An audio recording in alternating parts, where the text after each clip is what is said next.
Hello everyone, welcome back to the video.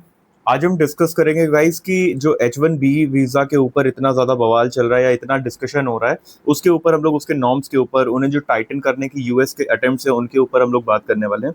ये सिर्फ Trump की पॉलिसी नहीं थी, बल्कि इसके पीछे एक लंबी बाय पार्टीशियन हिस्ट्री है ना। लंबी पार्टी बाय पार्टीशियन हिस्ट्री। अब बाय पार्टीशियन जैसे डेमोक्रेट्स और रिपब्लिक्स जो हैं, उन दोनों सिस्टम को रिफॉर्म करने की कोशिश की गई है।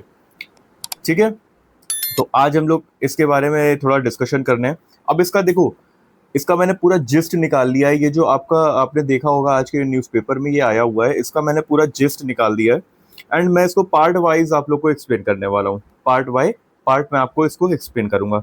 अब देखिए, पहले बात में आता है कि ये जो H1B वीज़ा, अब ये जो वीडियो है ना, इसको देख के आप पूरा समझ जाओगे H1B वीज़ा के ऊपर बात क्या हो रही है, पहले क्या हो चुका है, अभी इसमें आर्टिकल में क्या दिया हुआ है, and everything you will be knowing कि भाई मतलब एग्जाम रेडी है ये पूरा। ठीक है, तो with this I am not reading this newspaper, I am actually telling you कि आपको किस तरीके से इसके बारे में पता होना चाहिए। तो मतलब सब कुछ इन एंड आउट आपको सब कुछ पता लगने वाला है इसके बारे में। So let's start. Part one की अगर हम बात करें तो सबसे पहला क्वेश्चन आता है कि भाई ये है क्या, H1B वीजा जो है वो क्या चीज है। तो अब ये ना एक टेम्परेरी वर्क वीजा होता है, टेम्परेरी वर्क वीजा। ठीक है, ये बेसिकली यूएस एम्प्लॉयर्स को स्किल्ड फॉरेन वर्कर्स को हायर करने का ऑप्शन देता है। मतलब जो यूएस के लिए भाई बाकी लोग फॉरेनर्स ही हुए ना, तो उनको हायर करने के लिए एक ऑप्शन देता है। अब इसका सबसे ज्यादा जो यूज है वो इंडियन आईटी प्रोफेशनल्स करते हैं, वो भी इंडिया के। तो अभी अगर आपको लगे ना कि यार मेरे भैया वहाँ पे है, मेरी भाभी वहाँ पे यूएस में, तो डोंट थिंक कि बहुत ज़्यादा कुछ एक्स्ट्रा ऑर्डिनरी है। इट्स जस्ट कि यूएस के जो एम्प्लॉयर्स हैं उनको सस्ते में थोड़ा मिल जाता है, इस वजह से इसीलिए इतना बवाल भी चल रहा है। ठीक है, इसीलिए इतना बवाल चल रहा है। अब आप ऐसे सोच लो, एग्जाम्पल के तौर पर मैं दे रहा हूँ, अ, इसको थोड़ा सा आप वैसे मत लेना, don't take it negative, but मैं एग्जाम्पल के लिए समझा रहा हूँ। समझ लो कि बिहार में जो लेबर है उसको वहां पे उतना वेज नहीं मिल रहा, तो वो आ गया दिल्ली में रहने। दिल्ली में थोड़ा ज्यादा वेज हो गया, समझ गए? तो उस तरीके से आप समझ सकते हो इसको। ठीक है, तो ये चीज हम लोग ने बात की इसको। तो ये बेसिकली जो इंडियन आईटी प्रोफेशनल्स हैं उसको ज्यादा यूज करता है भाई, उनके लिए ज्यादा यूज होता है। ठीक है, तो इसके लिए मतलब इसीलिए यूएस के चेंजेस का सीधा इम्पैक्ट सबसे ज्यादा किस पे होगा? इंडियंस पे होगा। इसमें अगर कुछ चेंज होता है तो सबसे ज्यादा इम्पैक्ट इंडियंस पे होगा, राइट। अब बात करते हैं इनके कि ये जो रिफॉर्म्स हैं, इनके अटेम्प्ट्स कैसे हुए। जो इस पर्टिकुलर आर्टिकल का कोर है, मैं उसके बारे में बात करूंगा। हुआ क्या था ना कि 2015 में, 2015 में, अब इसमें क्या आया था? इसमें आया था protect and grow American jobs act.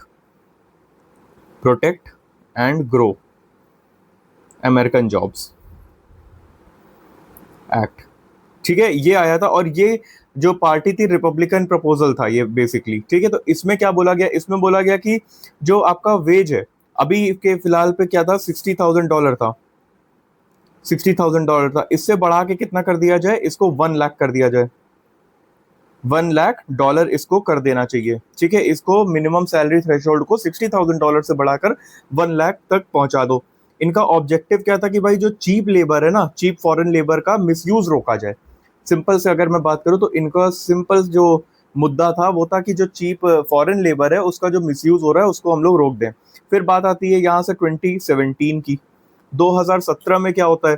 2017 में एक और रिफॉर्म आता है जिसको हम लोग बोलते हैं H1B एंड L1 वीजा। यहाँ पे थोड़ा दिख नहीं रहा होगा तुम लोग को, मैं यहाँ लिख देता हूँ H1B and L1 visa reforms act. यहाँ पे लिखा हुआ है सब, इसमें सारे एक्ट लिखे हुए हैं, मैंने आपको जिस्ट बता रहा हूँ। ठीक है, अब इसमें क्या बोला गया? इसमें बोला गया कि जो कंपनीज जो भी 50 जिनके पास 50 इंप्लॉयज है, मान लीजिए कोई कंपनी है, इसमें प्रपोजल था कि कंपनीज जो 50 से ज्यादा इंप्लॉयज रखती हैं और उनमें से 50%, 50%, 50%, मान लीजिए कि आपकी कंपनी में 50 इंप्लॉयज हैं और इसमें से 25 इंप्लॉय H1B वीजा लेके आए हुए हैं। ठीक है, तो अब आप 26 एम्प्लॉयर को ये नहीं दे सकते हो। मतलब मिनिमम आप सिर्फ आप मैक्सिमम 25 एम्प्लॉयज को ही दे सकते हो। मतलब 50% जो है वो H1B या L1 पे ही है, रह सकते हैं, उसके बाद वो हायर नहीं कर सकते। ठीक है, साथ ही ऑडिट्स और स्ट्रिक्ट कंडीशन लगाने की भी इसमें आइडिया दिया गया था इस वाले रिफॉर्म में, 2017 में जो आया था। फिर ट्रम्प एडमिनिस्ट्रेशन चेंज हुआ 2017 के ऑनवर्ड्स, है ना। फिर इसमें क्या बात होती है, बोला गया कि वेज बेस्ड सिलेक्शन है सिस्टम का, वो प्रपोज हुआ। पहले क्या होता था ना कि पहले लॉटरी लगती थी, लॉटरी के तहत वो होता था, लॉटरी के तहत सिलेक्शन हो जाता था। अगर मान लीजिए डिमांड बहुत ज़्यादा है तो लॉटरी के तहत सिलेक्शन होता था कि किसको बहुत ज़्यादा, किसको ये वीज़ा मिलेगा। लेकिन इसके बाद कहा गया कि वेज बेस्ड सिलेक्शन सिस्टम का प्रपोजल हुआ, मतलब जिनकी सैलरीज हाई होंगी उन्हें पहले प्रेफरेंस मिलेगी। ठीक है, अगर सैलरी हाई तो क्या होगा, सिलेक्शन के चांसेस हाई। समझ गए, इस तरीके से हुआ। अब इसमें आउटसोर्सिंग फर्म्स जो थर्ड पार्टी प्लेसमेंट कराती हैं उन पर रिस्ट्रिक्शंस लगी। फिर वीजा का एक्सटेंशन को भी रिस्ट्रिक्ट स्क्रूटनी के अंडर लेके आया गया। समझ गए। फिर आते हैं हम लोग अपने पार्ट 3 पे कि जो इसमें टाइटन करना चाहते हैं वो क्या है, रैशनल क्या है इसमें, जो जो आप बोल रहे हो ना यहाँ पे लिखा हुआ है टाइटन करने की बात, वो क्या है। देखो, अब अमेरिकन वर्कर्स की जॉब और वेजेस को प्रोटेक्ट करना सबसे इंपॉर्टेंट चीज यही है। क्योंकि क्या हुआ, मैंने बताया ना कि मान लीजिए बिहार के लोग अगर दिल्ली गए तो फिर दिल्ली के लेबर क्या करेंगे। समझ गए ना। तो वहां पे क्या सीन हो रहा है कि अमेरिकन वर्कर्स की जॉब और वेजेस जो है उनको प्रोटेक्ट करना। होता क्या है कि मान लीजिए दिल्ली का जो वर्कर है, एग्जाम्पल ले रहा हूँ आपके लिए, दिल्ली में जो लेबर है वो 500 रुपीज पर डे लेता है, और जो बिहार से गया वो बोला मुझे 100 रुपये पर डे दे देना, मैं काम कर लूंगा, क्योंकि बिहार में मुझे 30 रुपये ही मिलते हैं। ठीक है, तो ये 100 रुपये वाले को ही हायर करोगे ना तुम तो 100 रुपये वाले को हायर करोगे। इस वजह से इनकी दिक्कत हो गई ना, दिल्ली वालों की दिक्कत हो गई। तो यहाँ पे बात हो रही है कि अमेरिकन वर्कर्स जो हैं उनकी जॉब और वेजेस को प्रोटेक्ट करना। सेम वही मैंने बताया कि इंडियंस जाते हैं वहां पे थोड़ा भी एक्स्ट्रा मिल जाता है तो वो लोग खुश हो जाते हैं। लेकिन मैं I am not giving any harm to them, but यही चीज हो रही है, राइट। अब इसमें क्या होता है कि आउटसोर्सिंग जो आईटी आउटसोर्सिंग जो फर्म्स हैं, बॉडी शॉपिंग मॉडल को रोकना सबसे पहला काम है। ठीक है, फिर जो डोमेस्टिक पॉलिसीज हैं जैसे इमिग्रेशन कंट्रोल दिखाना, तो ये सारी चीजें इसमें है। इनका इम्पैक्ट क्या आने वाला है, मैं थोड़ा सा यहाँ से साफ कर लेता हूँ। इनका इम्पैक्ट जो आने वाला है अब उसकी भी हम लोग बात करेंगे। इम्पैक्ट क्या आने वाला है, देखिए इम्पैक्ट में सबसे बड़ा इंडियन प्रोफेशनल्स पे आएगा, इंडियंस पे आएगा, इंडियन प्रोफेशनल पे इम्पैक्ट आएगा। सबसे बड़ा झटका जो है वो यंग इंजीनियर्स को लगेगा, है ना। जैसे $100, देखो यंग इंजीनियर्स के लिए $100 के सैलरी थ्रेशोल्ड अचीव करना मुश्किल हो जाता है। अब क्या चीज हो जाता है मुश्किल, $100,000 का थ्रेशोल्ड अचीव करना मुश्किल हो जाता है। अब यूएस कंपनी जो है, बड़ी फर्म्स अफोर्ड कर सकती हैं, लेकिन स्टार्टअप्स और कंसल्टेंसी फर्म्स के लिए स्किल्ड टैलेंट कॉस्टली हो जाता है। ठीक है, तो ये जो इसमें आपके जो स्टार्टअप्स हैं उन वो कैसे देंगे भाई, वो इतना पैसा तो नहीं दे सकते ना, इतना पैसा देना इतना आसान नहीं होता। जो स्टार्टअप्स है या कोई कंसल्टेंसी फर्म्स है, उनके लिए अगर मान लीजिए स्किल्ड टैलेंटेड जो लेबर को लेना है, उनको किसी भी स्किल्ड टैलेंटेड लोगों को उठाना है तो उनके लिए कॉस्टली हो जाएगा, क्योंकि मिनिमम थ्रेशोल्ड चेंज हो रहा है।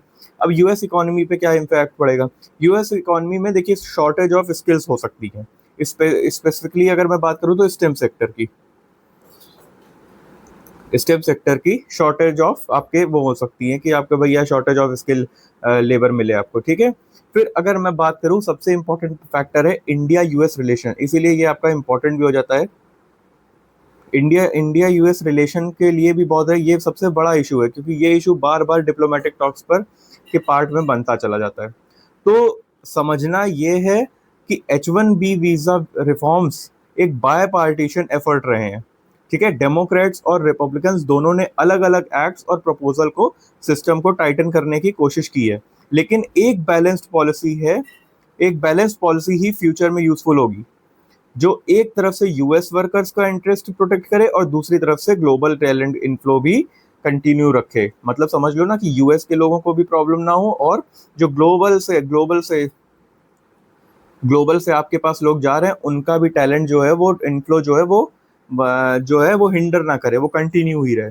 समझ गए। तो ये आपके H1B वीजा के ऊपर पूरा मैंने आपको एक्सप्लेन कर दिया क्या चीजें किस तरीके से थी, राइट। अब होप आपको ये पूरी चीजें जो है वो समझ में आ गई होंगी, हर चीज मैंने आपको इसमें एक्सप्लेन कर दी है, क्या क्या रिफॉर्म्स आए हिस्ट्री से लेके अभी तक में जितना कुछ हुआ सब कुछ मैंने आपको बता दिया, पार्ट बाय पार्ट इम्पैक्ट क्या पड़ सकते हैं, देन इसका क्यों टाइटन करना चाहते हैं, है ना।